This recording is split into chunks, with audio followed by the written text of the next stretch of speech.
তো যদি প্ৰধানমন্ত্ৰী বিশ্বকৰ্মা আঁচনিত এপ্লাই কৰা নাই তেনেহ'লে আপোনালোকে এই আঁচনিত এপ্লাই কৰিব পাৰে। এই আঁচনিৰ পৰা আপোনালোকে ধৰি লওক আপোনালোকৰ লাভ হ'ব পাৰে কিছুমান, যেনেকৈ আপোনালোকৰ ধৰি লওক আপোনালোকে যদি এই আঁচনিত এপ্লাই কৰিছে তেনেহ'লে আপোনালোকে 15,000 টকা লাভ কৰিব। তাৰে লগতে আপোনালোকে যেতিয়া আপোনালোকৰ ট্ৰেইনিং শেষ হ'ব তেতিয়া আপোনালোকে 0% ইণ্টাৰেষ্টত আপোনালোকক লোন প্ৰভাইড কৰা হ'ব।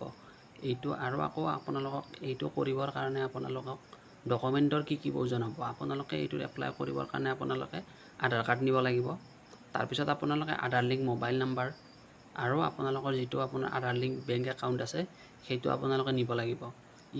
ইয়াৰ পিছত আপোনালোকে এইখিনি কৰাৰ পিছত আপোনালোকৰ তাৰপিছত মেচিন দিব আপোনালোকক, তাৰপিছত আকৌ ট্ৰেইনিং দিব। ট্ৰেইনিং দিয়াৰ পিছত আপোনালোকক 15,000 টকা বা ধৰি লওক 15,000 টকা যদি আপোনালোক মেচিনটো কিনিব দিয়ে তেতিয়াহ'লে আপোনালোকক তাৰপিছত 0% ইণ্টাৰেষ্টত আপোনালোকক লোনো প্ৰভাইড কৰিব। গতিকে আপোনালোকে এইটো এপ্লাই কৰিব পাৰে। আৰু যদি আপোনালোকে এই এপ্লাইটো ঘৰতে কৰিব নোৱাৰিব, আপোনালোকে এই এপ্লাইটো কৰিবলৈ হ'লে আপোনালোকৰ ওচৰৰ যিকোনো CSC চেণ্টাৰত যাই কিনেহে আপোনালোকে এইটোত এপ্লাই কৰিব পাৰিব। গতিকে আপোনালোকে এইটো সোনকালে কৰাই লওক। এইটো 1 ফেব্ৰুৱাৰীৰ পৰা ষ্টাৰ্ট হৈছে, আপোনালোকে সোনকালে কৰাই লওক। Thank you. যদি ভিডিঅ'টো ভাল লাগে শ্বেয়াৰ কৰিব, লাইক কৰিব আৰু চেনেলটো ছাবস্ক্ৰাইব কৰি দিবলৈ নাপাহৰিব। Thank U.